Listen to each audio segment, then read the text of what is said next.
Hello students, स्वागत है आपका हमारे यूट्यूब चैनल में।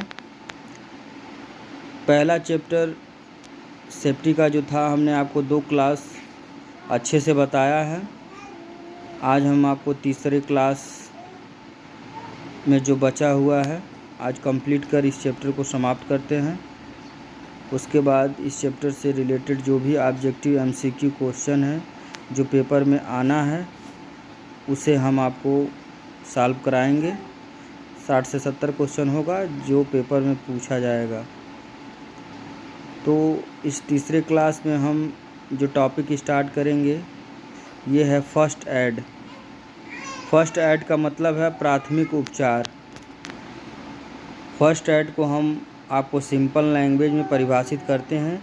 ये होता क्या है, देखिए। प्राथमिक उपचार किसी वर्कशॉप में यदि कोई कारीगर कोई भी कार्य कर रहा है, मशीन पे हो या व्यक्तिगत कोई कार्य कर रहा है, यदि उस कारीगर को उस वर्कशॉप में आकस्मिक किसी कारणवश या गंभीर चोट लग जाए या नॉर्मल चोट लग जाए तो उस कारीगर को अस्पताल ले जाने से पहले हमारे द्वारा जो उपचार किया जाता है वही प्राथमिक उपचार कहलाता है। ये है आपके फर्स्ट एड की परिभाषा। फर्स्ट एड में हमारे द्वारा जो भी ट्रीटमेंट किया जाता है, जैसे अगर किसी को घाव लग जाए नॉर्मली तो बीटाडीन से धोना, मलहम पट्टी करना, उसके बाद उसे अस्पताल ले जाया जाना, ये नॉर्मली जो भी हमारे द्वारा ट्रीटमेंट किया जाता है ये सब प्राथमिक उपचार के अंतर्गत आता है। यदि उस व्यक्ति को गंभीर शॉक लगा हुआ है, श्वसन सांस लेने में दिक्कत है, तो उसके द्वारा जो है नॉर्मली ट्रीटमेंट तो किया नहीं जा सकता। तो उस कारीगर के श्वसन दर को बढ़ाने के लिए कृत्रिम श्वसन विधियां होती हैं जिसे आर्टिफिशियल रेस्पिरेशन कहा जाता है इंग्लिश में। यह 4 प्रकार की विधियां होती हैं जो पेपर में पूछे जाते हैं। इसे आप ध्यान से सुनेंगे और समझेंगे। पहला है सिल्वेस्टर विधि, दूसरा है सैफर विधि, तीसरा है मुख से मुख श्वसन विधि और चौथा है कृत्रिम श्वसन यंत्र द्वारा सांस देने की विधि। तो पहले विधि के बारे में हम आपको बताते हैं। सिल्वेस्टर विधि होती क्या है। यदि व्यक्ति के छाती और पेट पे चोट लगा है तो उस व्यक्ति को पीठ के बल लेटाकर उसे श्वसन दिया जाता है, यानी सांस दिया जाता है। सांस देने की जो दर होती है प्रति मिनट 10 से 12 बार होनी चाहिए। सिल्वेस्टर विधि के बारे में बस आपसे इतना ही पूछा जाएगा। इस विधि में जो भी शॉक लगता है उसे किस तरह लेटाकर सांस दिया जाता है, तो हमने आपको इस विधि के बारे में बताया। अब दूसरी विधि है सैफर विधि। सैफर विधि को हम लेंसल विधि भी कहते हैं। ये इस नाम से बहुत पूछा जाता है। तो जो सैफर विधि है वही नेल्सन विधि भी है, तो इसे समझें। यदि व्यक्ति के पीठ पर चोट लगा है तो उस व्यक्ति को छाती और पेट के बल लिटाकर प्रति मिनट 10 से 12 बार श्वास दिया जाता है। और तीसरी विधि है मुख से मुख विधि। इस विधि को हम डायरेक्टली यूज करते हैं। यदि किसी की श्वसन दर तेज़ी से गिर रही है तो व्यक्ति को अगर उस समय कुछ समझ में ना आए तो डायरेक्ट हम अपने माउथ को उसके माउथ में सटाकर सांस देते हैं ताकि उसकी श्वसन दर बढ़ जाए। मुख से मुख विधि को लाबोर्ट विधि भी कहते हैं। इस नाम से भी ये पूछ लेता है कि लाबोर्ट विधि किसे कहते हैं, तो माउथ से माउथ श्वसन विधि को हम लाबोर्ट विधि भी कहते हैं। चौथा है कृत्रिम यंत्र द्वारा सांस देना। यह नॉर्मली पॉसिबल नहीं होता है। ये आपको चिकित्सा विभाग में ही उपलब्ध होता है। मशीन के द्वारा जो है व्यक्ति को जो श्वास दिया जाता है, जिसे आप लोगों ने देखा होगा अस्पतालों में। तो ये हमारी कृत्रिम श्वसन विधियां हैं जिसके बारे में पूछा जाता है, जिसको हमने आपको सिंपल लैंग्वेज में बताया है। अब अगले टॉपिक है, एक फुल फॉर्म भी पूछता है इस चैप्टर से, पीपीई किट के बारे में पूछता है। पीपीई का फुल फॉर्म क्या है? पीपीई का मतलब होता है पर्सनल प्रोटेक्टिव इक्विपमेंट, यानी व्यक्ति की जो उपकरण सुरक्षा करे उसे हम पीपीई किट कहते हैं। इसका फुल फॉर्म क्या हो जाएगा? Personal protective equipment. PPE kit में सुरक्षा के लिए कौन कौन से उपकरण आते हैं?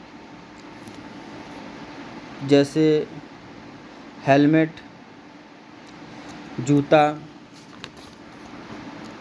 दस्ताने, चश्मा, हैंड स्क्रीन, ईयर मफ, ये सारे चीज़ जो है पर्सनल प्रोटेक्टिव इक्विपमेंट के अंतर्गत आते हैं, जो ह्यूमन की सेफ्टी के लिए होते हैं सभी प्रकार से। नेक्स्ट टॉपिक है, अग्निशामक यंत्र का यूज कैसे करना है। इससे हमेशा क्वेश्चन पूछा जाता है, कंपटीशन से लगा है हर पेपर में, मोस्ट इम्पॉर्टेंट है। इसको हम आपको ट्रिक वाइज बताते हैं कि जो रेड कलर का जो सिलेंडर होता है उसे यूज कैसे करना है। तो इसके लिए एक होता है पास रूल का यूज किया जाता है, PASS। इन 4 शब्दों का यूज कर हम अग्निशामक यंत्र का यूज करते हैं। P का मतलब होता है पुल, यानी जो अग्निशामक यंत्र होता है रेड कलर का सिलेंडर, उसमें एक पिन होती है, उससे खींचना। पहले उस पिन को खींचते हैं तो P का मतलब हो जाएगा पुल, यानी पिन द पुल, यानी पिन को खींचना। और A का मतलब होता है एम। एम का मतलब होता है जहाँ आग लगा हुआ है उसके बेस पर लिक्विड को हीट करना। और तीसरा है एस। एस का मतलब होता है स्क्यूज। उस रेड सिलेंडर में एक हैंडल होता है जिसे दबाया जाता है, उसी को कहा जाता है स्क्यूज, यानी दबाना। जब हम दबाते हैं तब उसके पाइप के द्वारा लिक्विड बाहर निकलेगा। और लास्ट एस का मतलब होता है स्वीप।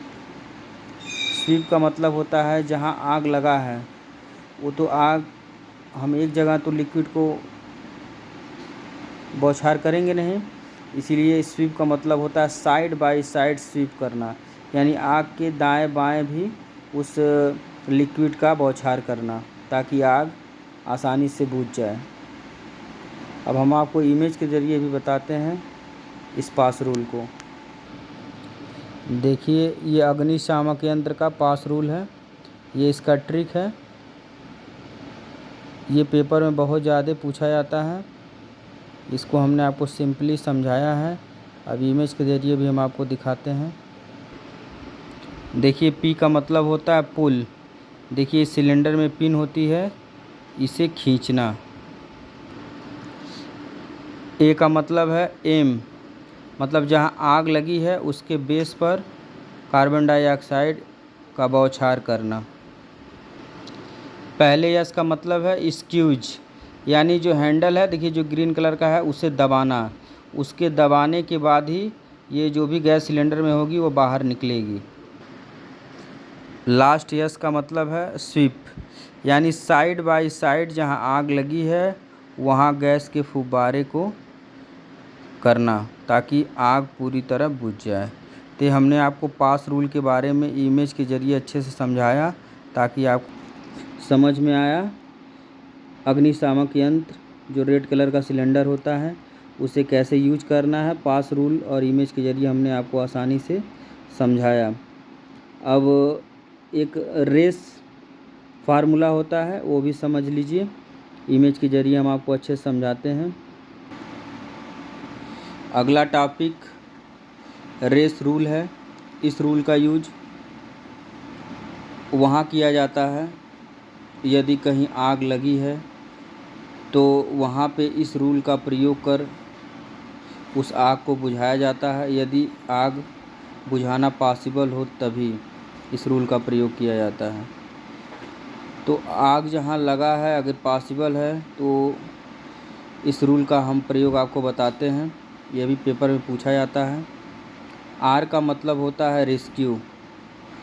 रेस्क्यू का मतलब जहाँ आग लगी है यदि कोई व्यक्ति वहाँ फंसा है तो उसे सुरक्षित बाहर निकालना यदि पॉसिबल हो तो। ए का मतलब होता है अलार्म या अलर्ट। अलार्म का मतलब होता है अगर वहाँ पे कोई अलार्म है उसे अलार्म को बजाकर आग में फंसे व्यक्ति को अलर्ट करना होता है। सी का मतलब होता है कंटेन या कन्फाइन। जहाँ आग लगी है वहाँ के डोर को क्लोज कर वहाँ की आग को बुझाना यदि पॉसिबल हो आग बुझाना तो ही। ई का मतलब होता है इवैक्यूएट। जिस स्थान पे आग लगा है उसे अग्निशामक यंत्र का प्रयोग कर आसानी से बुझाने का प्रयास करना यदि आग बुझाना पॉसिबल हो तब इस रूल का प्रयोग किया जाता है। तो आप कहीं भी बड़े बड़े हॉस्पिटल में यदि आप जाते हैं तो पास रूल और रेस रूल के बारे में अच्छे से दीवारों पर प्रिंटेड किया होता है। कभी आप ध्यान से देखेंगे तो इस रूल के बारे में आपको पता चलेगा। तो ये रूल आपके पर्सनल जानकारी के लिए बहुत इम्पॉर्टेंट है तथा पेपर में भी सबसे अधिक पूछे जाते हैं। तो हमने आपको सिस्टमेटिक ढंग से अच्छे से बताया। आज हमारा पहला चैप्टर थ्योरेटिकली समाप्त हुआ। नेक्स्ट ब्लॉक में हम आपको इस चैप्टर का MCQ क्वेश्चन बताएंगे। इससे पहले रेस रूल को आपको नोट डाउन करना है तो इस तरह नोट डाउन भी कर लें। हम आपको नोट डाउन करने के लिए लिखित इमेज दिखाते हैं। देखिए हमारे रेस रूल है, इसे आप नोट डाउन कर सकते हैं। तो दोस्तों